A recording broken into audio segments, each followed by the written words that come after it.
De primera mano es presentado por Tigo. En Tigo, el centro sos vos. Control. Feel. Make feel.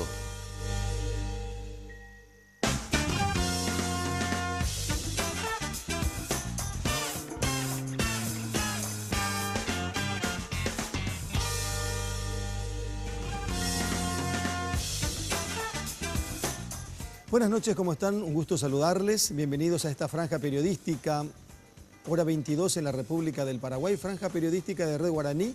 Cada lunes, Mina Feliciángeli, cada martes, Luis Vareiro, nosotros cada miércoles y cada jueves, Germán Martínez.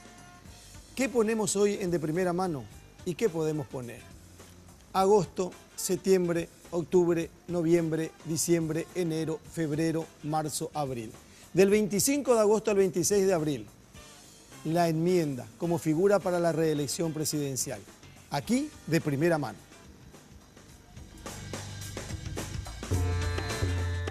Para nosotros es legal, es legítimo y queremos que avance nuestra democracia. Los paraguayos, las paraguayas queremos vivir en paz, queremos que se respete nuestra Constitución. Lo hicimos apegado al reglamento, a la ley y a la Constitución. Como esos sicarios de la política, como si fuera que tenían que cumplir algo que se les había pagado anteriormente y llevar el premio al que les pagó. Ayer hicieron atropellando todas las normas. Lo que pasa es que hoy todos nos volvimos, parece juristas. Todos parece que entendemos demasiado ya la Constitución Nacional. Son capaces de plantear cualquier tipo de barbaridades. Uno no debe sorprenderse. Hoy podemos decir, en representación de los 25 senadores que promovimos la enmienda, que es una herramienta extraordinariamente democrática. El paso mayor es el quiebre del régimen institucional de la República. Apunta ahí el señor Carter. Existen paraguayos y paraguayas que anhelan él tenga una oportunidad. Él fue devorado por la peor clase política, la más servil. Nosotros esperamos que se apruebe para que finalmente sea la ciudadanía paraguaya, a través del referéndum, el que diga sí o no a la figura de la reelección. Retire la maldita enmienda que ha costado sangre y muerte. Así como lo hicimos a través de una mayoría en la Cámara de Senadores, hoy ese proyecto de enmienda tiene media sanción. La democracia no es solamente número. Hemos visto para nuestro asombro que todos hablan de la Constitución sin saber finalmente quién tiene la razón. Jamás puede terminar bien algo que se parió mal.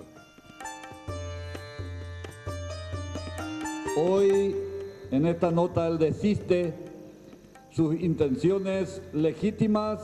Priorizando el país, priorizando la República del Paraguay. En donde él desiste de un legítimo derecho y anhelo de la ciudadanía. Buscando el ambiente pacífico entre paraguayos por su responsabilidad de ser presidente de la República. Después de una profunda reflexión, agradezco el apoyo de mi partido y me honra su pedido por mi candidatura, pero reitero, no buscaré la reelección en las próximas elecciones. Y él está honrando como nunca antes otro a la patria, al partido y al pueblo que ha confiado en él. Venimos a abonar por esta decisión política asumida el rechazo del proyecto de enmienda constitucional aprobado por la Cámara de Senadores. Esta no es una derrota, es la consecuencia de una decisión del Poder Ejecutivo. Vinimos a recuperar la patria y lo vamos a hacer juntos, todos los paraguayos. Fortaleza hay porque tengo a Dios muy adentro y porque nos deshonré en el momento más difícil. 78-0 parece que terminó la votación hoy en la Cámara de Diputados. Estela, ¿cómo le va? ¿Cómo está? Buenas noches. Tal, Carlos? Muy buenas noches, compañeros, ¿cómo están? Alfredo Boxe, ¿cómo anda? Hola, Carlos, compañeros y compañeras. Andrés Riquelme, ¿cómo está? Bien, Carlos, mi respeto a los televidentes. Roberto Coronel. ¿Qué tal, Carlos? Un saludo a toda la gente. 78 y una abstención. ¿Quién no vino? ¿O quién no votó? No está el Edgar, el diputado Edgar Acosta, Acosta, está en el Brasil. Y Ramón Duarte, que se abstuvo. El de Frente Guasú. Invitado de esta noche, el presidente de la Cámara de Diputados, Hugo Velázquez. ¿Cómo le va? Buenas noches, gracias por venir. Buenas noches, Carlos, Andrés, Alfredo, Estela, Roberto, felicidades por su día y buenas noches para la audiencia. Bueno, es cierto, hoy es el Día del Periodista y nosotros arrancamos la jornada muy temprano y desde muy temprano estábamos saludando y con mucho respeto a la gente que se dedica a la comunicación y a la gente que hace periodismo en nuestro país. El tema de la enmienda, yo decía al arrancar el programa, del 25 de agosto al 26 de abril, que mucho se habló de este tema y qué de cosas se dijeron. Cada uno tenía la verdad y cada uno decía, sale la enmienda, no sale la enmienda, sale la enmienda, no sale la enmienda. Así vivimos durante todo este tiempo. Hubo una pequeña pausa, hasta se desconfió de la Nochebuena, de la Navidad, de Semana Santa, de Carnaval. En cualquier momento iba a aparecer. Muchos no se fueron de vacaciones, muchos parlamentarios. Por ejemplo. Pero para Estela y para los compañeros primero, ¿por qué no prosperó? ¿Por qué no prosperó la enmienda como figura para la reelección presidencial? Un motivo, o no puede ser un motivo. Yo creo que no hay un motivo solamente. Es muy difícil saber, yo por lo menos para la columna del domingo hablé con muchos políticos y es una combinación de factores. Una combinación de factores, quizás acá el diputado Velázquez nos pueda ilustrar mejor, pero hay 3 ítems que se mencionan con insistencia. Y que no se puede desconocer la influencia internacional, diríamos, de 2. O sea, el Vaticano, a través del Papa Francisco, que sabemos que existe un vínculo bastante amigable, diríamos, con este gobierno, y que vimos una participación y una casi intervención de la Iglesia Católica en este tema, casi como árbitro en el diálogo, pero básicamente creo que incidió en la decisión del presidente, uno de los ítems. Otro de los ítems tiene que ver con la posición de la Embajada de los Estados Unidos, que sacó un comunicado, fue la única embajada que emitió un comunicado después de la aprobación de los senadores en las circunstancias, sobre todo recriminando, por llamarlo de alguna manera, la forma en la que se aprobó en el Senado. Fue aquel 31 de marzo. Fue aquel 31 de marzo y previamente la aprobación del reglamento, que fue la antesala, diríamos, de lo que vendría después. Y después la decisión personal, ¿verdad? En el sentido de que para mí también incidió la gente. O sea, la protesta ciudadana, y eso sabía que iba a ir increciendo. Eso se aprobaba en diputados y no sé cómo íbamos a contar el cuento hoy, ¿verdad? Y hay muchos factores también. O sea, no se puede decir definitivamente, y no estás mencionando hasta ahora. Yo no estoy en condiciones de decir el presidente de la República abandonó la reelección por esta circunstancia. Pero lo suyo no fue importante para vos. Muy importante, porque descomprimió la atención política. Entonces, la iglesia, la gente.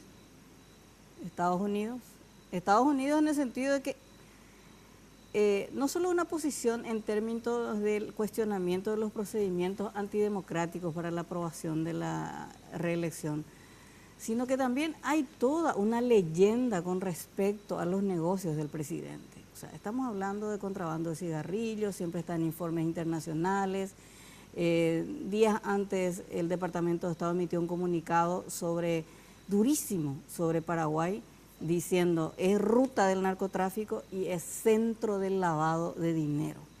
Y en ese punto también salpicó un poquito acá al diputado Velázquez, que seguramente vamos a hablar también del tema.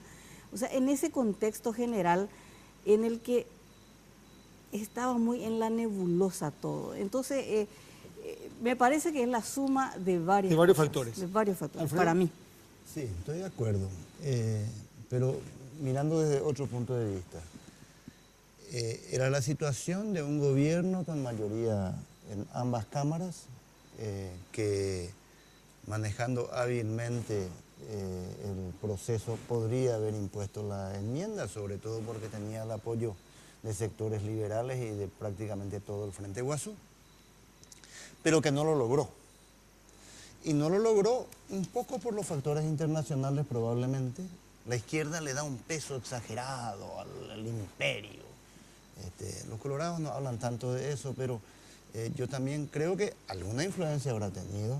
Quizá el diputado nos pueda contar qué le dijo Palmieri. Fue el primer paraguayo con que se reunió, el enviado a los Estados Unidos después. Tuvo peso el Vaticano por una cuestión afectiva del presidente y de la población en general, pero ojo, no hubiera sido suficiente si no hubieran existido otros factores.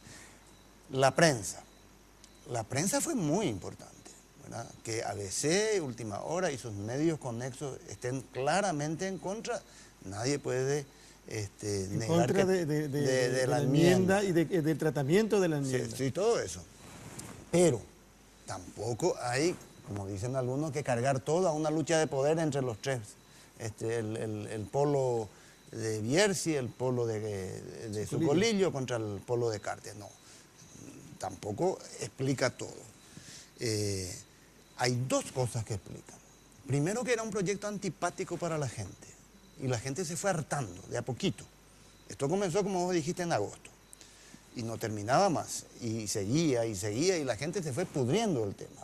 Y después se terminó enojando. Y después ya salió a la calle.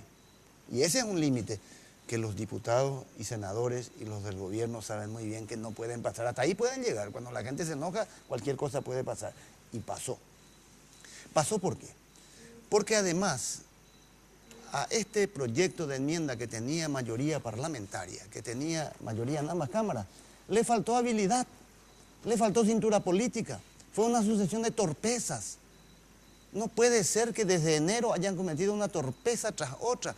Es que hicieron un invento de firmas que fue un patético. Hicieron la historia de un atentado, un magnicidio por WhatsApp que fue ridículo. Y de ahí en más, hasta terminar en las decisiones policiales absolutamente catastróficas del 31, se creó un escenario en donde no había otra salida. Hace poco le escuché a Estela decir que si no hubiera ocurrido eso, lo de Quintana, la quema del Congreso y esa represión que hubo, la enmienda iba a pasar. No estoy tan seguro. Creo que el enojo ciudadano iba a poner en aprietos justamente a nuestro invitado de hoy, que por otra parte, debo decirlo, tuvo actitudes muy prudentes para el 31, por ejemplo. 31, para no tratar el día siguiente sábado, para anunciar que no se iba a tratar en la Semana Santa. Después ya se le fue un poco las manos, me parece, porque ya esperaba que la Corte decida antes que los diputados, pero bueno, finalmente creo que eso sirvió para calmar. Esa sucesión. Hábil que los políticos. Sí, mucho más. Esa sucesión, torpeza, prensa, contexto internacional, pero sobre todo la gente impidió que pase un proyecto que tenía mayoría parlamentaria. Esta es una lección de la democracia paraguaya. Una pequeña lección de nuestra frágil democracia. Voy a ir a Andrés y a Roberto, pues me extraña. Estela no le puso al discurso del presidente Cartes, ni al comunicado, ni Alfredo le pone como un elemento fundamental. No, eso comprimió. Pero hace una semana... Pero eso no iba a ocurrir, la enmienda murió hace una semana. Pero, Carlos, ¿vos crees que eso iba a ocurrir si no sucedía todo lo que dijimos Estela y yo? Pero, conociendo al presidente de la República, como decían, esto no paraba. Sobre el punto, Carlos. Andrés, por favor. Yo creo que también son responsabilidades compartidas, pero mis porcentajes son diametralmente opuestos. Si vamos a ir a números, a mí me gustan mucho los números porque son gráficos, diría que la decisión del presidente de la República tiene un 95% de incidencia en lo que pasó hoy. Me dicen Estados Unidos, y sí, 1%. Me dicen la gente en la calle, y la gente salió de los dos lados de la calle, 1%. Me dicen la prensa, y la prensa se tiró contra el gobierno en varios otros ítems y el presidente no retrocedió ni cambió su postura, siguió adelante con sus proyectos, a pesar de ser muy crítica, 1%. Para mí, el 95% de que hoy tengamos este resultado es la vuelta atrás del presidente de la República. Ahora, me preguntás por qué, y yo diría únicamente por el llamado que le hizo el Papa. ¿El Papa? Claro, por su cercanía con el Santo Padre, porque respeta mucho la opinión del Santo Padre y porque, ahí sí comparto un poco con el doctor, porque el pueblo es eminentemente católico y no es cualquier líder religioso el que le llamó y el que le pidió expresamente que dé un paso atrás.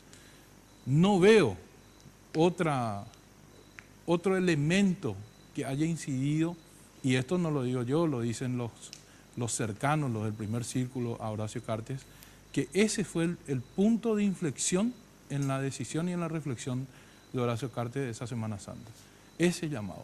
Estoy seguro que si eso no ocurría, hoy íbamos a estar diciendo que el diputado aprobó la enmienda y ahí cada uno podrá hacer su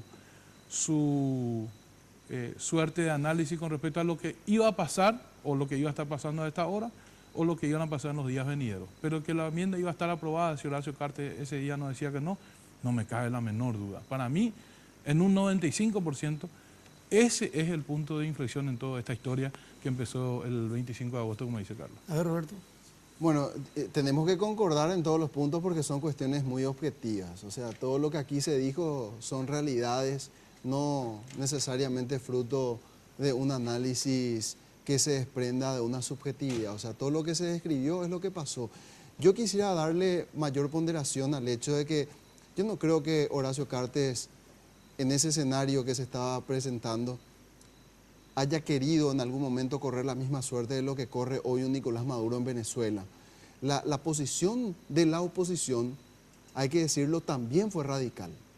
Ellos se mantuvieron en una línea, incluso a pesar de que podría darse esa fuerza de choque, porque en algún momento se llegó a especular con la posibilidad de que también los oficialistas pudieran hacer manifestaciones públicas. Luego viene la orden de decir eso no es prudente y deciden hacerlo en puntos estratégicos del interior del país.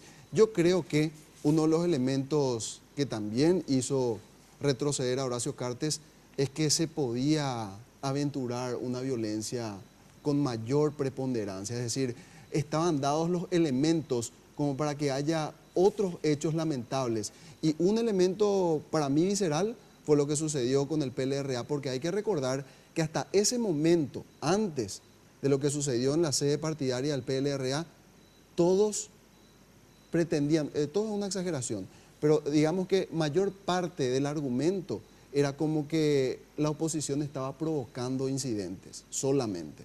Cuando ocurre lo del PLRA, se habla ya de la fuerza que estaba propinando el propio Estado a través de sus fuerzas públicas. Y a partir de allí es como que se bifurca la situación y uno dice, acá puede estallar cualquier cosa. Y el mensaje Urbi et Orbi del Papa, si bien no le dice a Cartes retirar el proyecto de enmienda, hablaba de la pacificación y la solución política por vía de la paz social. Es decir, el escenario que nosotros estábamos viviendo en ese tiempo era de un estallido social inminente. Y el presidente, muy cercano a su creencia religiosa, terminó siendo obediente a esta determinación del Papa. Además de esos otros elementos que sin duda habrá tenido también incidencia, porque también es de público conocimiento que Estados Unidos siempre le tuvo en su libro al presidente Horacio Cartes. Ahora hay que coincidir que evidentemente algo que le hizo cambiar al presidente de la República tuvo que ser algo muy importante y él dijo, por ejemplo, en el discurso que hizo hace una semana en la Junta de Gobierno del Partido Colorado, estuve solo en Semana Santa, mi familia estaba afuera y reflexioné, pero ya ahí ni siquiera el colchón de legitimidad que le daba a Fernando Lugo, el Frente Guazú y parte del Partido Liberal Radical Auténtico sirvió para mantenerse en la posición. Pero de lo que estoy sí seguro, y estoy muy seguro que el señor Hugo Velázquez sabe probablemente mucho más de lo que nosotros sabemos y sospechamos. Ahora lo que no estoy seguro si nos va a contar. Sí, no, Hugo Velázquez, ¿por qué se acabó el tema de la enmienda? Y por la decisión del presidente de desistir, lógicamente, eso llevó, como dijo Andrés, un 95%. Ahora, las motivaciones por el cual él tomó esa decisión es algo de todo lo que están hablando. En particular, la posibilidad de que de vuelta se genere violencia y haya muertes. Lo más importante para él fue de que sí realmente existía la posibilidad de que se genere de vuelta la violencia. Teníamos información de que había gente que se iba a ir a jugarse a la violencia y a intentar generar muertes. Él me lo dijo a mí, un cargo en el mundo no merece la vida de nadie. Lo más importante para él fue para tomar esa decisión fue la posibilidad de que haya violencia. También, lógicamente, como dijeron acá, yo no tengo conocimiento que el Papa le haya llamado directamente para pedirle que tome esa decisión. Hizo un llamado. Hizo un llamado a la paz, al diálogo. Por eso el primer paso que dio el presidente fue buscar el diálogo, la mesa de diálogo, con la presencia de la Iglesia. Y aparte, el presidente de la República siempre estuvo consciente de la posibilidad de que se genere violencia. Por eso él estuvo de acuerdo conmigo en posponer para evitar que se genere violencia y buscar el diálogo. Es decir, yo asumo que él no tomó de un día a la noche esta decisión. Evidentemente que se iba pensando en esa posibilidad. A lo mejor en la mesa de diálogo él ya planteaba algún punto intermedio. Eso no lo vamos a saber precisamente porque nunca se sentaron realmente con nosotros a intentar solucionar a través de la mesa de diálogo. Y a lo que hicieron referencia en el tema de que yo planteé, de que la Corte sea la que resuelva por dos cuestiones puntuales. Ese fue el planteamiento que yo hice en la mesa de diálogo para evitar que se levante la mesa de diálogo en el momento en que los opositores ya no se fueron en la segunda reunión. De hecho, me parecía a mí tan torpe el no irse a sentar a tratar de solucionar los problemas en una mesa de diálogo y que también nosotros asumamos la misma actitud por el simple hecho que en la primera reunión ya no se hayan ido. Entonces, uno de los presidentes de los partidos planteó y me pide a mí que se resuelva institucionalmente esto y que la Cámara de Diputados tendría que resolver institucionalmente, a favor o en contra, como se hizo hoy. Entonces yo dije que si institucionalmente íbamos a esperar, entonces esto está judicializado, se recurrió a la Corte. ¿Qué pasa si nosotros resolviéramos positivamente y mañana la Corte declara inconstitucional? De manera que tenía mucho sentido el planteamiento de la Corte. Finalmente eso ya tampoco corría porque los propios, primero recuerdo que los que plantearon la acción de inconstitucionalidad nos enviaron el mensaje que teníamos que decidir políticamente cuando ellos fueron los que accionaron ante la Corte. Y segundo, fueron ellos los que recusaron a los ministros de la Corte, de manera que tampoco, a pesar de que ellos recurrieron, finalmente no permitieron que la Corte resuelva. Y ellos nos envían el mensaje que políticamente teníamos que resolver. Fueron ellos los que se fueron a la Corte, no nosotros. A su criterio, ¿por qué renunció el presidente? Por la posibilidad de la violencia. Para mí es muy claro. Eso significa que no tiene control del Estado, de la fuerza pública. No. Y de hecho ocurrió, nosotros no podemos decir que tenemos unas fuerzas policiales preparadísimas, como primera medida. Segundo, nosotros lo que sospechábamos de que había grupos que iban a generar la violencia y cómo uno controla que un grupo de gente se arme, se vista como policía y genere violencia y genere muerte. ¿Quién va a dudar de que es la policía, entre paréntesis, de Cartes la que estaba matando? Y nosotros temíamos y creíamos que eso podía ocurrir. ¿Y quién cree usted que está del otro lado capaz de hacer eso? Y habían rostros visibles. Yo no sé si ellos iban a llegar, los políticos que estaban llamando a la violencia. ¿Quiénes? Alegre, Filisola, pero lo dijeron y está todo grabado. Yo no sé si ellos iban a hacer eso, pero sí ya hay gente interesada en contra del gobierno que pudieron haber aprovechado esa situación. Diputado, cuéntenos pues lo que puede contar de su conversación con Francisco Palmieri, el enviado de los Estados Unidos. Resulta que el enviado de los Estados Unidos llegó a posteriori a que el presidente ya haya renunciado. Y lo que más me dijo a mí Palmieri es de que le felicitaba al presidente de la República haber tomado esa decisión para calmar los ánimos en el país. Pero no hubo una conversación telefónica con usted antes, entre Palmieri y usted, digo. No. Nada. No, yo me reuní con el encargado de negocios, que fue quien me preguntó si podía recibirle al señor Palmieri. Así. Pero Palmieri vino exclusivamente para hablar de este tema.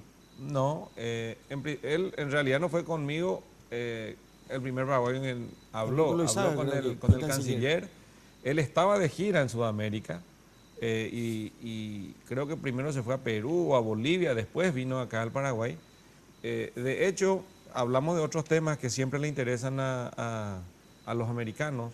Ley contra el lavado de dinero, el financiamiento del terrorismo, etcétera, etcétera, que precisamente hoy también le dimos media sanción a un tema que ya lo teníamos estudiando hace un mes y medio, estábamos posponiendo su estudio, que era el comiso de bienes, ¿verdad? Que precisamente yo le había comentado que estábamos a punto de aprobar esa media sanción. O sea, hablamos de diversos temas y con lo que hacía referencia a la enmienda, sencillamente él se refirió ya a felicitarle al presidente de la República por la posición por la decisión que tomó. Diputado, usted dijo que en su momento conversó con el presidente sobre la posibilidad de posponer y que él estuvo de acuerdo por la inminencia de la violencia. Esa decisión que usted tomó de postergar el tratamiento, me imagino que en el entorno, no digo con el presidente porque usted dijo que está de acuerdo, pero con el entorno inmediato del presidente, muchos quedaban muy disconformes con su posición de ese momento. ¿Qué costo político va a tener para usted aquí, mirando al futuro, mirando lo que se viene? Fue así, hay mucha gente que estuvo en desacuerdo, pero sí el presidente estuvo de acuerdo. Y no sé, pero yo no iba a medir las consecuencias políticas que yo podía asumir en ese momento cuando el país podía haber, o ese hecho en sí podía haber generado muchísima violencia y hoy no sabríamos dónde hubiéramos estado. O sea, para mí era inminente que se genere la violencia, que podía haber muerte y que podía haber caído el gobierno. De manera que en ese momento medí eso, no medí las consecuencias políticas que después pueda asumir. Pero va a tener seguro. Estoy seguro que sí, pero yo hice por convicción y lo que uno hace por convicción asume con mucho gusto. ¿Sabes lo que llama la atención de todo este proceso tan largo para los que no somos políticos, parlamentarios? Es el pragmatismo que le sale tan fácil y tan sin consecuencias de sostener un discurso, no lo digo por ustedes, digo por los parlamentarios en general y en este caso por los diputados que fueron a esta reunión hoy.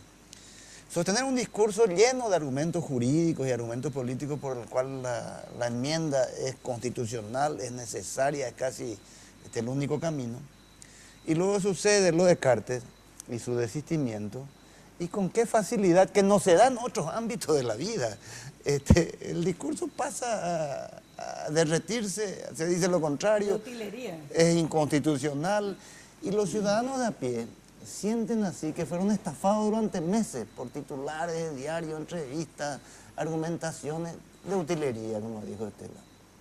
Bueno, pero hoy nosotros sostuvimos, como lo sostuvimos siempre, que la enmienda es un camino para modificar la Constitución para la reelección. O sea, podemos discutir muchísimo esto. Nosotros sostuvimos esto y dijimos que rechazábamos la enmienda por la decisión del presidente para que, y acompañando la decisión del presidente de la República de que se evite que se genere violencia en el país. O sea, nosotros sostuvimos esa posición, por eso nosotros dimos un voto político. Nosotros nunca sostuvimos o asumimos que era inconstitucional la enmienda. Pero los dictámenes de comisión sí. Sí, uno de los dictámenes en minoría hablaba de la inconstitucionalidad de la enmienda. El otro se estableció el rechazo de la enmienda y que se iba a fundamentar hoy en el Pleno. Y la fundamentación fue de que era constitucional, pero que lo estábamos tomando como decisión política. Simplemente para entender, en este momento hay como una espada de Damocles sobre los disidentes por haber votado en contra de la enmienda. Con la decisión del presidente yo creo que eso los exculpa automáticamente y los exculpa aún más con la decisión de ustedes. O sea, ¿qué va a pasar internamente con los disidentes? Pero de hecho no, fue un grupo de convencionales nada más quienes expresaron eso y con quienes muchísimos no estamos de acuerdo. Pero hay una decisión de la convención en la que obligaba a los parlamentarios colorados a apoyar la enmienda. Por todos los medios. Por todos los medios. Por todos los medios legales y constitucionales. Sí. Pero quedó a cargo de la Junta de Gobierno la aplicación de eso. Nosotros ya lo hablamos con los miembros de la Junta de Gobierno, de manera que no puede haber ni para ellos ni para nosotros, y si hay para ellos, tiene que ser también para nosotros. Así mismo. Permítanme una pausa, por favor, y seguimos en un ratito con el presidente de la Cámara de Diputados, Hugo Velázquez. Esta tarde en realidad se tomó la decisión en la Cámara de Diputados. Nadie habló de que estuvo malo el 25 de agosto, nadie dijo que se rechazó porque se presentó fuera del tiempo y algo por el estilo. Oye, estaba como para que se apruebe hoy la enmienda, pero fue 78, una abstención y una ausencia. Bueno, el dictamen de una de las comisiones establecía esos criterios. El que defendió Evero Velar. Constitucionales decía que incluso hablaban de aquel mal congénito que habíamos dicho en su momento también que tenía este proyecto de enmienda, porque cercenaba atribuciones al Parlamento, que está consagrado en el artículo 202 de la Constitución. También la comisión en cuestión hizo esa observación al proyecto. Tenemos otras preguntas para el presidente de la Cámara de Diputados y compartimos con ustedes en un ratito nada más. Ya volvemos.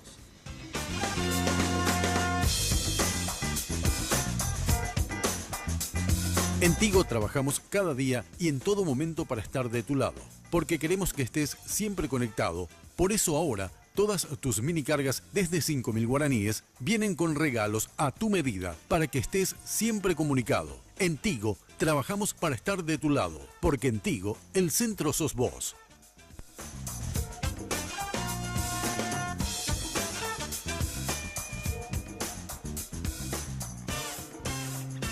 Porque siempre hay una manera más fácil y en los momentos de mayor intimidad, cada segundo cuenta. Descubre el primer preservativo control con aplicador Easy Way, que facilita la colocación del preservativo de una forma rápida y sencilla.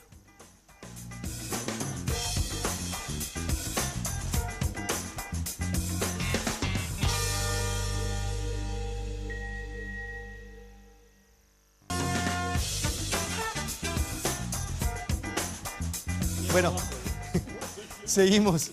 De primera mano le queremos contar hoy que va a ser el candidato del oficialismo. A ver, antes de que esté Alfredo, Roberto y Andrés le sigan preguntando, le sigamos preguntando al presidente de la Cámara de Diputados, pon un poquitito esto, pues ya el de Castiglioni. El que no sé que si es de Castiglioni o no, pero aparece él como principal protagonista. A ver, un ratito por lo menos.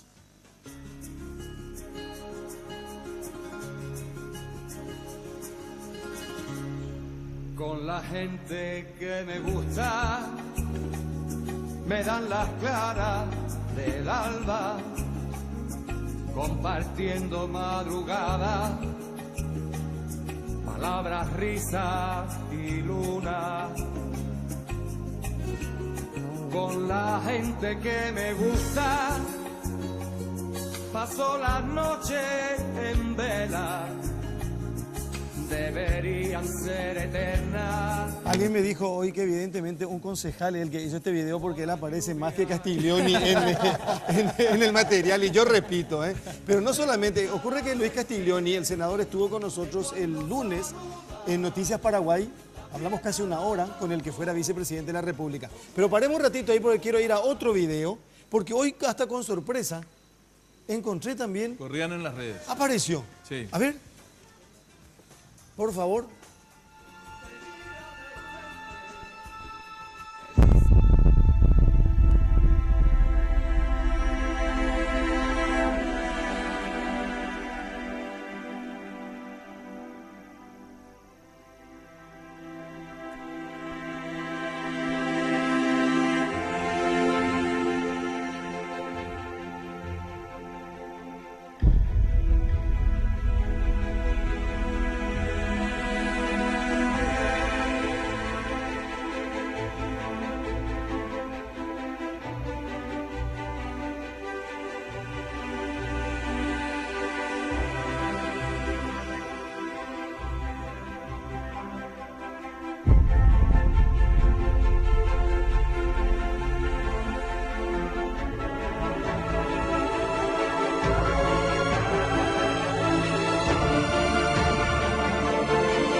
Por eso, en un momento, cuando recibíamos al diputado Hugo Velázquez, le decía yo, no trajo su video, por las dudas.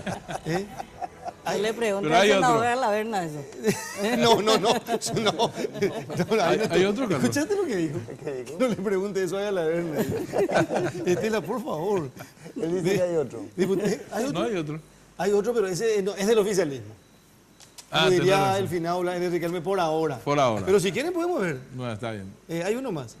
Pues no, ya todo Ahí lo ya que estamos y de- lo que se están lanzando ya Sí. a la arena. Así estamos. Este pañuelo tiene una historia. Este pañuelo tiene una historia de más de 200 años. Este pañuelo tiene la historia de los buenos hijos del Paraguay que pelearon en la Guerra Grande, de nuestro fundador, el general Bernardino Caballero. Se convirtieron el Paraguay en una gran tumba, regaron de sangre la República para defender la dignidad del pueblo paraguayo y la soberanía del pueblo paraguayo. Este pañuelo tiene una historia de nuestro fundador que después de la guerra del 60 le ofrecieron cargo, le ofrecieron ser ministro con el gobierno puesto por los legionarios. Acá podemos poner los que sí y los que no. Y me parece que este video no va a estar entre los que sí. ¿Por qué? Y porque él es de la disidencia. Ah, ya. Viste que dijimos, yo sé, alguien dijo, yo sé bien no sé quién va a estar, pero sé quién no va a estar. Preguntale ya, Carlos. ¿Eh? Preguntale ya lo que sabe. ¿Quién, Roberto? No, el diputado. El Velázquez. diputado. El Una diputado información Yo le quiero hacer otra pregunta antes de ir a las candidaturas Dale, ¿cómo no? del cartismo. Diputado, hay tiempos en este debate sobre la enmienda. El 25 de agosto, cuando el Senado rechaza, en octubre el presidente desiste oficialmente con un discurso. Ahí como que se calmó, pero vuelve con fuerza otra vez, diciembre, más o menos, creo que un poco antes. El presidente oficialmente ya desiste de la reelección en octubre, cuando prevalece, diríamos, en un análisis de varios dictámenes de constitucionalistas que dicen, a solicitud de la Cámara de Diputados, específicamente de Asuntos Constitucionales, dicen, más allá de la controversia, si es enmienda o reforma, pero había un punto que no se podía soslayar. La enmienda ya rechazó una Cámara y no se podía tratar el mismo tema dentro de un año. Creo que ese es un poco el cimiento más importante del rechazo de estos constitucionalistas. ¿Quiénes le convencen al presidente después de su desistimiento en octubre? ¿Quiénes son los colorados que le convencen al presidente de insistir con la reelección? Bueno, yo creo que surgió de vuelta en conversaciones dentro de la Cámara de Senadores, en el cual los senadores colorados, ya ahí aliados con sectores del Partido Liberal y con Fernando Lugo, yo creo que en ese momento se dieron cuenta de que podíamos tener los números en el Senado. Se les convenció por otros dictámenes jurídicos de que lo que no se podía tocar de vuelta era el texto íntegro, que se podía tocar otro texto, y a partir de ahí comenzó todo, pero comenzó en el Senado. ¿Y quiénes son los senadores? Y todos los senadores, asumo que fueron todos los senadores colorados, ¿verdad? Y también en comunicación con los senadores liberales y los del Frente Guazú. El otro día Silvio Velar nos reconocía en Radio Monumental, sin ruborizarse, que decir es más si fue la madre de aquel proyecto del 25 de agosto. Y que fue en una conversación con él, posteriormente conversaron con el senador González Daer, y por último hicieron otras consultas, creo que consultaron con Miguel Abdón Zaguier para darle el finiquito, la estructura jurídica, el planteamiento. Por eso es que también queríamos saber del otro lado quiénes son los mentores, quiénes son los padres de esta operación. Yo recuerdo, por ejemplo, que Lilian Samaniego, luego de este 25 de agosto, que se convirtió en una suerte de portavoz del oficialismo, había dicho que iban a sorprender a los medios de comunicación y a toda la ciudadanía con la salida procesal que le iban a dar a este entramado de la enmienda luego de este golpe que recibieron aquel 25 de agosto. ¿Puede ser Lilian Samaniego entonces una de las piezas clave? No, de hecho los rostros visibles de los senadores colorados era la senadora Lilian Samaniego y el líder de bancada, que es Juan Darío Monjes. Ellos siempre fueron los portavoces de la bancada colorada. De hecho, ellos llevaron adelante las negociaciones con el UNAC, con el PLRA y con el Frente Guazú. Ahora, diputado, ¿qué se viene a partir de ahora? Yo insisto con lo que dijo Castiglioni el lunes a la noche. Él habla de un pacto para acompañar al presidente de la República hasta el 14 de agosto del año que viene. Del año que viene, ¿verdad? Sí, porque el año que viene entrega el 15 asume, hasta el 14 de agosto. O sea, como parlamento, como Partido Colorado en el Parlamento, en el Congreso, acompañar, no poner trabas. Por un lado, hacer un acuerdo.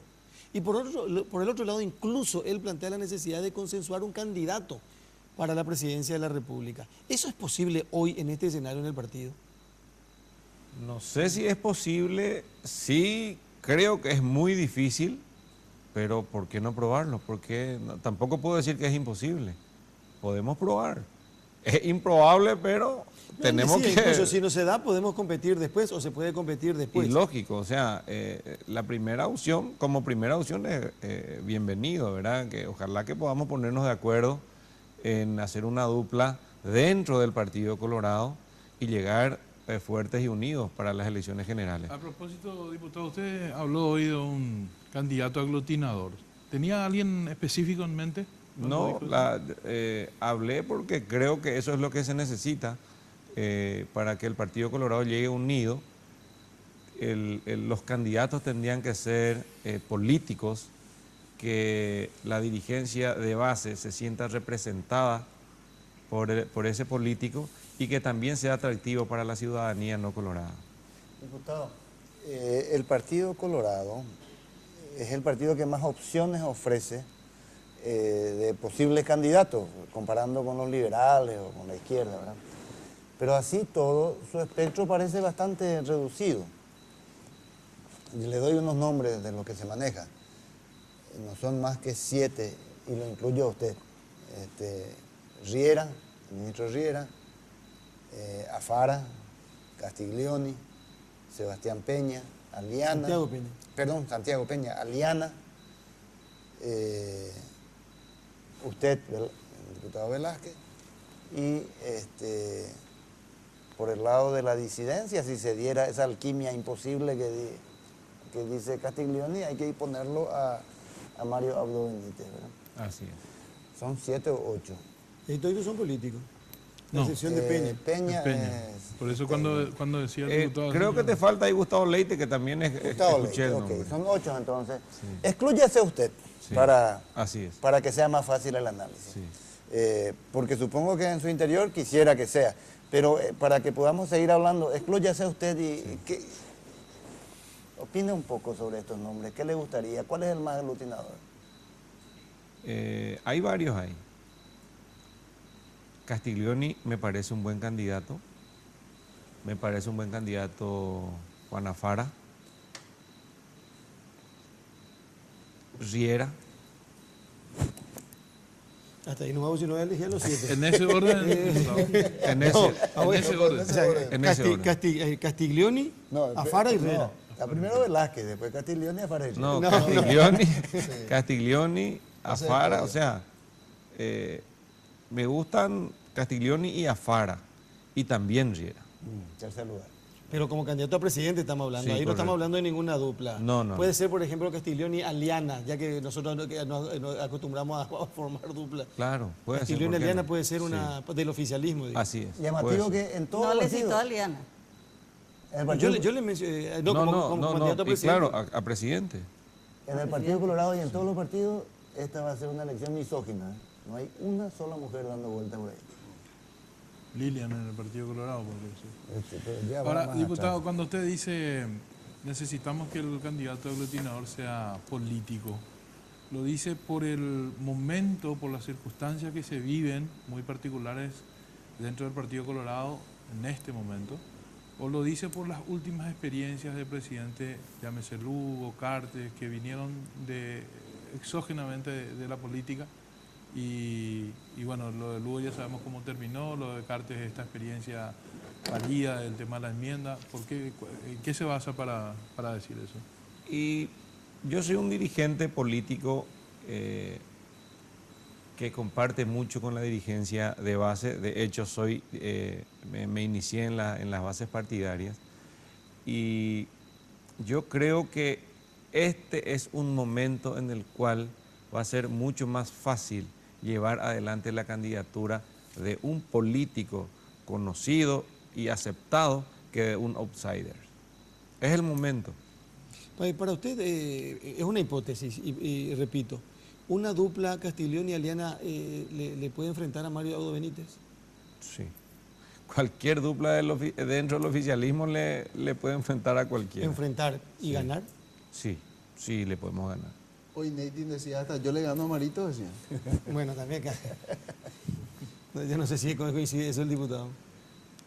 Nathan, no, hay que dejarle acá en la lista al gobernador Nathan. Acá me dicen Baruja también, me hace un cuaderno, necesita un cuaderno para Juan Carlos Baruja. También escuché el nombre de Baruja. Acá me dijeron, te está olvidando de Baruja. Sí. Entonces todos son candidatos. Sí. Yo te decía cuáles son los candidatos que citó el presidente esta mañana. Alfredo, Andrés, Roberto, ¿ya está? Sí, después vos vean. Antes o después de la pausa. ¿Quería hacer una pausa ahora? No, que diga ya, si no se va a... Es lo que me comentó un colega que participó en el desayuno con el presidente de la República. Y no coincide con lo que... Se reduce bastante la lista de candidatos. Esta que tiene... No, la Alfredo, kilométrica de Alfredo no es. Kilométrica tampoco. Ella era política. Ella era política. Aglutinadora no iba a ser. A ver. Bueno, un periodista le pregunta al presidente. O sea, no es que el presidente cita los nombres. Un periodista le pregunta al presidente, le dice, después de su renuncia a la reelección, ahora viene la elección del candidato. Y yo le voy a ir citando y usted dígame qué opina. Antes dijo, dejar de romperme la bola, una cosa no, así. Eso fue después. Eso fue después. No. Bueno, le dice, Riera, dice el periodista. No responde el presidente. ¿Qué significa cuando no responde? No dice nada, no dice nada. ¿Y sí, qué significa? Aliana. Silencio. Escuchen, Riera le dice, no responde el presidente. Aliana, Santiago, Peña y Afara. Estos 4 nombres le da el periodista. Riera, Aliana, Santiago, Peña, Afara. Y el presidente responde, son buenos 3 de los 4 mencionados. Descartó a 1 de esta lista. ¿Verdad? Entonces otro periodista le dice, Hugo Velázquez, presidente. Entonces vuelve a decir el presidente, son buenos 3 de los 5 mencionados. Y se interpretó que se le descartó a usted. ¿Y a alguien más? No, espera. Perdón. Eran 3 los buenos, entonces siguieron siendo 3. Claro, entonces él sigue quedándose con 3. Y recordarnos quiénes son los 3. No. Según tu concepto. No. Porque Riera no dijo nada y de los 3 siguientes fueron... Riera, Aliana, Santiago, Afara le dicen. Él no dice nada, ninguna. Él lo no, único que responde Santiago, Afara y Aliana son buenos 3 de los 4 candidatos. Sí. Descarta 1, no se sabe a quién. ¿Verdad? Luego alguien le menciona a Hugo Velázquez y volvió a decir, 3 de los 5 son buenos. Entonces alguien le agrega, ¿y Juan Carlos Baruja? Y entonces el presidente dice, son buenos 4 de los 6. O sea, incluye a Baruja. ¿Verdad? Entonces alguien le insiste, pero Santiago Peña tiene resistencia de las bases. Y el presidente responde, vamos a trabajar en eso. Entonces está entre los 3. Está entre los 3. Entonces ya sabemos quiénes son los 3. Entonces, no, ya sabemos. La percepción que hubo ahí de este compañero que me contó que el otro descartado es Afara. Entonces quedan acá Riera, Aliana y Santiago Peña. ¿Verdad? Y Baruja. Baruja. 4. Baruja. Entonces alguien le pregunta eso que mencionabas, Alfredo. Y una mujer, entonces le dicen Lilian Samaniego y él no responde nada. Y porque uno nomás no puede decir 2 son buenos. Y Soledad Núñez, le dice. Le hubiese tirado más nombres. Entonces le agregan a Soledad Núñez. Dijo, por la edad no puede, no tiene la edad necesaria para ser candidata. ¿Soledad Núñez? Tiene menos de 35, Soledad Núñez. Antes Entonces, de las elecciones va a cumplir 35. otro punto que él, hablan con él hoy es, va a ser senador y responde, si es para unir a la ANR, voy a ser senador. Pero no, tampoco confirmo. Después le digo la otra decisión económica que va a tomar el presidente de la República, porque seguramente... ¿El tema sobre el bloqueo a la empresa internacional? ¿O no? Sí, puede ser. Habló también de lo que pasó en Ciudad del Este. Entonces quedamos con 4 candidatos, según el desayuno que vos. Riera, Aliana, Santiago Peña y Baruja. Ahora, hay que ver.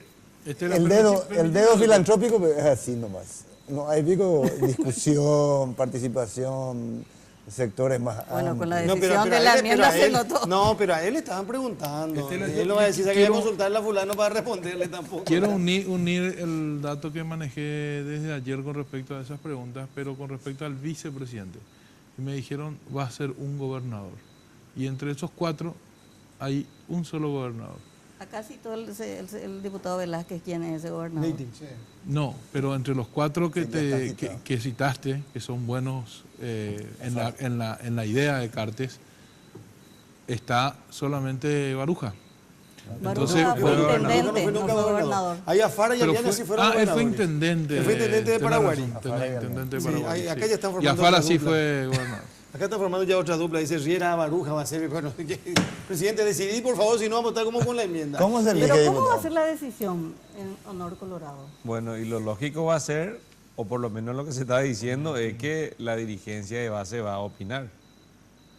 Pero yo creo que si eso no ocurre, va a ser un craso error del movimiento Honor Colorado. Del presidente. Bueno, pero va a ser el representante del movimiento Honor Colorado. ¿Y Hugo Velázquez qué va a hacer? Y nada, yo soy hombre de equipo. Pero espero que opinemos todos para que todos estemos conformes. Que la experiencia del 2008 ya sea una escuela para todos nosotros. De manera que nosotros vamos a esperar opinar y que a todos nos agrade el candidato. Ahora, en la definición que hacía el diputado Velázquez, decía, un político debe ser, de esta lista se descarta a Santiago Peña, para usted por lo menos. Sí. Para encabezar. Sí, para mí él es muy bueno, es muy buen técnico, una persona muy preparada, pero ser candidato del Partido Colorado, en esta coyuntura, creo que él tendría que esperar un periodo más. Ahora, estaría bueno hacer el descarte, Carlos, porque no, pero esa es mi opinión. Pero es su opinión. Sí. Pues decía político y aparte el otro elemento era que aglutine a personas fuera del Partido Colorado. Y de hecho, 2 personas que yo cité que no están luego, en principio, uno de ellos luego fue descartado y el otro no está ni no aparece. Perdón, Afara y Catilioni no están... Si el mismo Horacio Cartes dice vamos a trabajar en eso, o se puede trabajar en eso, es porque Pero ya puede tienen ser para la pensada la vice posibilidad. ¿Para la vicepresidencia también? Claro, puede ser. Bueno, pero yo digo, en materia electoral, si no es candidato a vice, si no es candidato a presidente de Velázquez, ¿va a ir por el Senado? No, me siento muy cómodo en la Cámara de Diputados. ¿Va a insistir en diputados? Sí. 2 años de seguido fue presidente de la Cámara de Diputados por una cuestión reglamentaria. En realidad es el tercero y mi mandato culmina en junio del 2018. Del año que viene. Los 4 años. 4 años va a ser. Sí. Hay que reconocer la habilidad del presidente que logró un cambio en el reglamento de la Cámara que no se hizo nunca. Desde 1989 y que le permite casualmente estar 2 años y medio al frente. Y que no necesitó bajar la llave de la luz como Víctor Bogado lo hizo en el pasado. No, en realidad lo bueno fue que lo hicimos de consenso. Todas las elecciones, incluido la modificación del reglamento, lo hicimos de consenso. Cuando ganó las elecciones para diputado en Central, ¿ganó con cuántos votos más o menos? En las internas gané con 45.000 votos y las generales... No recuerdo. Pero fue la más votada, Roberto me decía algo sí. La lista de diputados en Central. Así mismo. Sí. Y la última sí, ganamos por más de 30.000 votos las internas para la Junta de Gobierno, la lista que yo encabecé para la Junta de Gobierno. Tuvimos aproximadamente 130.000 votos a 100 más o menos. O 100 a 70, algo así, pero una diferencia. ¿Le puedo hacer una pregunta? Una curiosidad mía, pero yo sé que es irrespondible, pero yo... Muy irresponsable. Se habla, y usted habrá escuchado, de que toda esta cuestión del proceso de conseguir votos para la enmienda corría mucha plata. Y se hablaba de compra de parlamentarios o de extorsiones a parlamentarios que tenían casos de imputaciones judiciales para salvarles. Y ahora resulta que no anda esta cuestión de la enmienda, que ya así hay que devolver el dinero o se le dice al juez imputarle nomás. ¿Cómo funciona eso? No es cierto. Realmente nosotros en la Cámara de Diputados, algunos liberales que siempre se planteaban de que tenían, de que se le buscaba la vuelta porque tenían problemas judiciales, no eran cierto. En el caso de dos de ellos, sin citarles, ellos estaban beneficiados porque podían volver a candidatarse a gobernador. Es decir, cada uno jugaba su futuro político en este tema. El caso Cordillera y el caso Concepción. Sí. Mendoza y Duré creo que. Ramonita. Bueno, sí, Ramonita. Diputado, gracias por venir. Muy amable, gracias por compartir con nosotros esta noche. Gracias a usted la invitación y a las órdenes. El presidente de la Cámara de Diputados, Hugo Velázquez, con nosotros. Una pausa y en un ratito hablamos de lo que pasó el lunes a la madrugada en Ciudad del Este, por favor.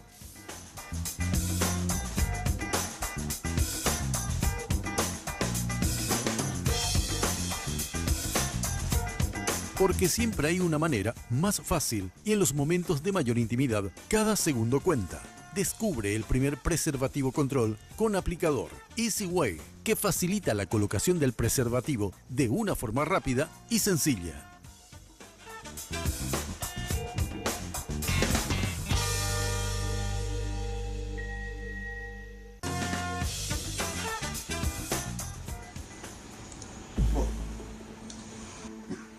Meia-noite e 33 é o início, né? É o início. Vai até 3 e pouco, né? 3h34. Neste momento que ele chega é o momento em que... A luz branca é que dispara lá, tem um segurança lá fora, que tá no carro. Aí ele vem o terceiro carro. Caminhonete blindada. Caminhonete blindada. Esse aí vem com explosivos. Essa caminhonete é que chega com os explosivos. Cláudia, liga pra polícia que tem uma que pegou o Ivo. Liga pra polícia, Cláudia, ele pegou o Ivo, levou lá pra trás e ele queria que tirasse o trator de trás da caminhoneta e o Ivo não tirou.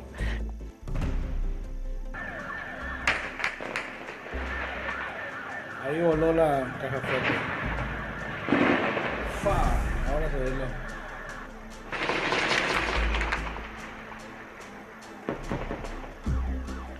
Assalto a Prosegura aqui perto de casa. Rapaz, ambiente de guerra. Guerra mesmo. Ahí se notan los disparos, mira. Ó, o cara fez xixi. Ahí está orinando el tipo.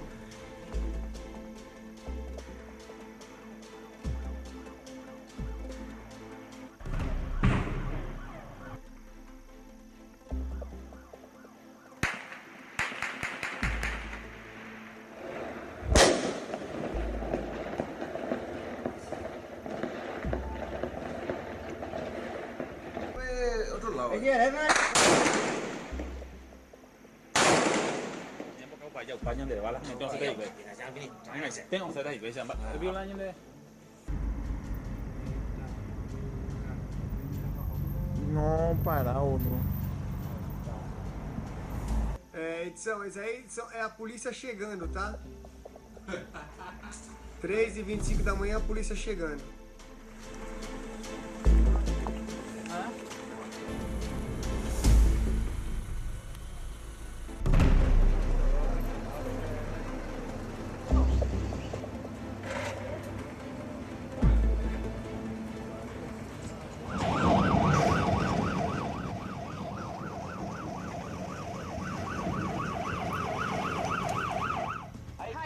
A equipe tá deslocando. Aqui é a equipe do Pepefron, soldado Iabucheski, soldado Terra e soldado Felipe.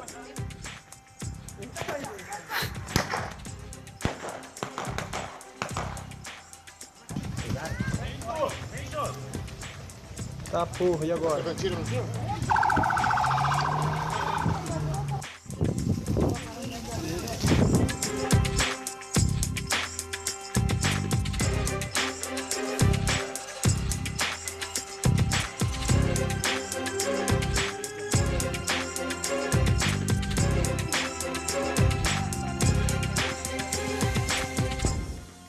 Bueno, hay que decir que mostrábamos en un breve resumen en imágenes cómo empezó y cómo continúa, porque todavía no termina esta cuestión.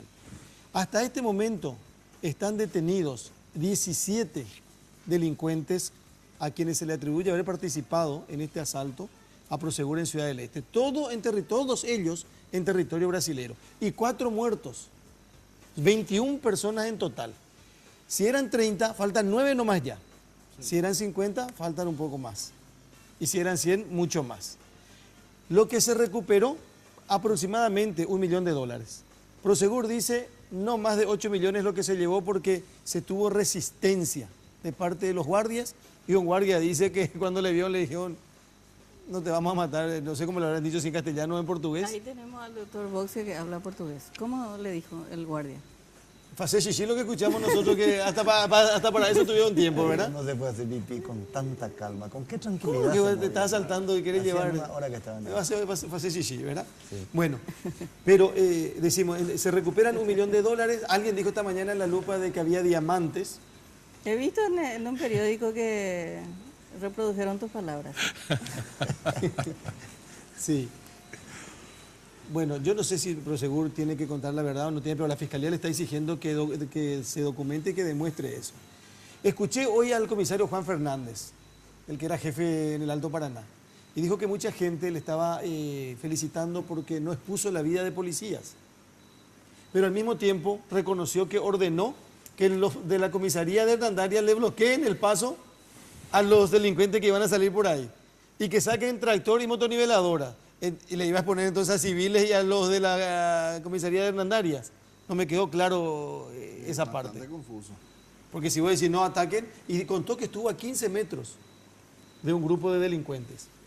Sí, lo que se le cuestiona al comisario es que en su momento no hizo la denuncia correspondiente. Recién 2 días después y a la prensa... No, pues yo hoy dijo que nunca le llamó a Barrio porque Barrio estaba de día libre. Claro, ya cambió todo. El cambió de hoy totalmente es otra cosa mañana. La versión original, porque originalmente había dicho eso, pero le dicen en la policía, ¿y por qué no denunciaste en su momento eso? ¿Verdad? Que un subalterno no le hizo caso cuando ordena algo. Pero no Más puede, todavía en una la policía circunstancia no como puede esa. responder de esta manera, que vamos a dejarle nomás actuar o si no vamos a morir todos. No, Con ese claro. criterio, señores delincuentes, prepárense entre 30 y entre 40, vengan y nosotros... Con ese criterio dejen de ser policías. Claro. Porque ese Claro. es el riesgo de la profesión. No podés. Vamos a suponer que Burvillaroga, que vengan 50, 100 personas. Y que vengan todos con potente arma y le dicen, che, no defiendan. ¿Cómo no van a defender? Pero así pasó con el Burvillaroga en cualquier Congreso. lugar. Con el Congreso del 31 de marzo pasó así. ¿El Congreso? Sí. Pero ahí no tenía ni siquiera... No había punto 50 ni por suerte, ni mucho menos. Pero ni siquiera eso, hay que recordar lo que nos decía el lunes el general Liceras. Él decía, podés eventualmente optar por no ir a caer a la boca del lobo y no hacer un enfrentamiento cuerpo a cuerpo si es que ves que tu poder de fuego no es el suficiente. Pero de ninguna manera no podés diseñar el planteamiento táctico de tal manera a evitar la fuga de estos criminales. Y allí es donde el general Liceras hacía mayor énfasis en cuanto a la ineficiencia del operativo desplegado. No tanto por esa incapacidad de reacción en la inmediación de la firma Prosegur, pero sí en la incapacidad de respuesta kilómetros a la redonda.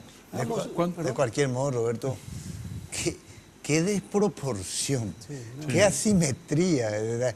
Si a eso le suman los errores y las defecciones. Ahora, decía también el general Peor, Licera en ese sentido que es imposible que ninguna policía del mundo tiene el armamento que tienen estos delincuentes que se dedican a este tipo de cosas y que tienen un ingreso delictivo o un ingreso económico por sus actividades delictivas muy alto y que eso le permite acceder a armas de grueso calibre, incluso de guerra. Pero de todas formas, a mí me queda picando, no tanto el hecho en sí, que de por sí es grave y es casi histórico, pero sí me queda lo desprotegido que estamos los ciudadanos, porque la policía está desprotegida también, desde el punto de vista de lo que puede llegar a hacer la Policía Nacional. En materia de armas, en materia de balística, en materia de entrenamiento, no hay rubros para la policía para este tipo de cosas. Entonces pasa esto y nos desnuda como sociedad, desnuda al Estado, Y esa cadena de responsables de que esto pase, también tenemos que analizar, también tiene que ser parte del análisis final de lo que pasó. No solamente quedarnos con el hecho y la noche y si se la agarró y a cuánto se la agarró, sino hacer una mirada global sobre qué se le está dando a la Policía Nacional y qué se le está negando a la Policía Nacional. ¿En qué condiciones nos brinda la seguridad que constitucionalmente tiene que hacer? Agrego un elemento a lo que está diciendo Andrés, porque no lo escuché en estos días. Y justo lo vi en un documental, o sea, en un reportaje sobre uno de estos asaltos similares que hubo en Brasil, en Ribeirão Preto. Sí. Y allí decía un analista policial que una banda que invierte tanto en una... Pero fíjate que compraron autos legales por internet. Sí. Hablan de $2 millones aproximadamente de inversión. Gasta tanto en este tipo de inversiones como gasta en soborno a la estructura policial. Claro. Para mí la policía no es víctima. Yo no sé si en Paraguay los policías son tan caros, probablemente sean más baratos ahora. Pero evidentemente que tiene que haber... Bueno, pero ese análisis, doctor, vos podés hacer si realmente tenemos una policía preparada, entrenada y deja pasar.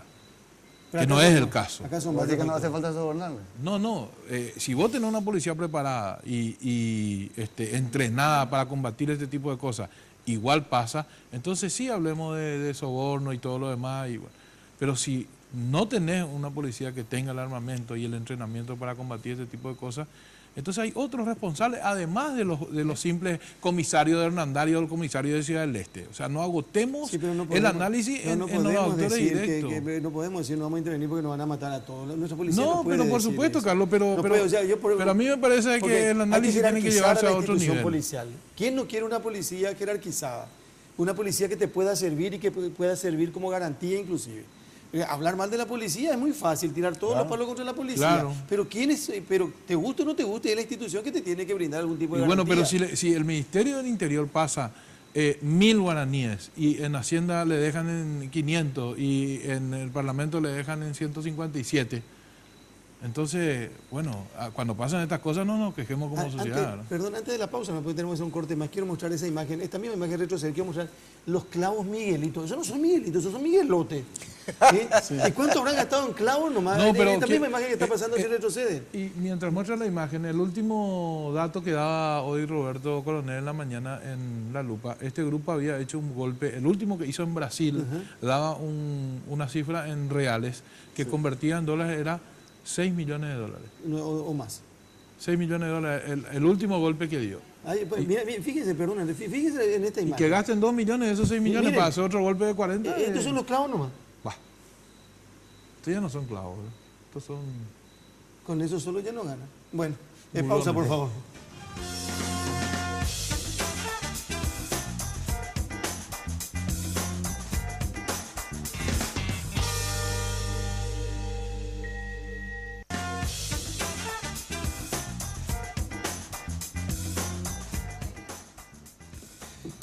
Bueno, estamos cerrando el programa. ¿Qué el presidente habló también hoy del problema de Ciudad del Este. ¿De la policía? No, él habló le preocupa el tráfico de armas. Y mencionó 2 puntos. Le hizo recordar a los periodistas aquella incautación del año pasado en Villa Aurelia. ¿Se acuerdan las armas de grueso calibre, como decimos los periodistas, verdad? Y el armamento en el asesinato de Rafat. Son los 2 ítems que él mencionó. Hay mucha similitud. Hay mucha similitud y le preocupa ese tema del tráfico de armas. Es que de hecho en Brasil están vinculando el crimen de Rafat con lo que ocurrió en Ciudad del Este porque hablan del mismo grupo, el Primer Comando Capital, y que el interés presunto que ellos tienen es hacer una demostración de fuerza y básicamente consolidar su hegemonía en la ruta del narcotráfico que une a Brasil, Paraguay y Bolivia. Y que lo que estaban haciendo es justamente decir, este es nuestro territorio. Aquí nosotros mandamos y hacemos lo que queremos. Ese es el mensaje supuestamente que deja el PCC con esta última intervención. A mí me contaron que el presidente habló también de SACIR, dijo que va a bloquear el tema SACIR, adelantó, el tema del aeropuerto y algo por el estilo. Bueno, pero para cerrar lo de Hugo Velázquez va a ser candidato a diputado. Sí. Y dijo que va a ser un error de Honor Colorado no conversar ante la designación de un candidato del oficialismo. Que no sea una decisión de consenso con las bases la elección del candidato de Honor Colorado. Y mencionó a Fara y a Castiglioni. Su candidato, él, así como el presidente dio hoy su lista, es Castiglioni, Afara, Riera, en ese orden. En ese orden, dijo. Interesante estuvo hasta donde pudo contar el diputado Velázquez. Porque si yo fuera Cursi, diría que este es un programa bisagra, ¿verdad? Pero como no lo soy, vamos a decir que es un programa rural. Porque acá se cierra el telón de un culebrón de la enmienda o reelección. Ya no vamos a hablar más de eso. Un escenario ¿Y de qué vamos a hablar ahora? Y abrimos. ¿De qué van a hablar ustedes los periodistas ahora que se acabó la enmienda? Ahora comienza el proceso electoral. Especulación. Partidaria. Y cada vez hay menos tiempo. Y va a ser medio apretadito. Pero ¿Dónde acá está Fernando Lugo? ¿Ustedes saben o no saben? Le vamos a dar la información a la audiencia de primera mano. Dijo que no descartaba la posibilidad de la alianza con Mario Ferreira. Sí, o sea, que no se cerraba por lo menos. Pero que él dijo que luego que él puede ser senador, puede ser candidato como Mario Ferreira, puede ser gobernador. Pero viste que él votó contra la enmienda y entonces... Y él dijo hace poco, yo adelanté la muerte de la enmienda, dijo. Que fue etapa de última hora. Y es cierto lo que digo. Sí. Señor, gracias por elegirnos, por preferirnos. A los compañeros, muchísimas gracias. A toda la gente del equipo técnico y operativo de Red Guaraní, muy gentiles como siempre. Gracias por acompañarnos. Hasta mañana en Monumental a las 5 de la mañana. Que pasen bien. De primera mano fue presentado por Tigo. En Tigo, el centro sos vos. Control. Feel. Make feel.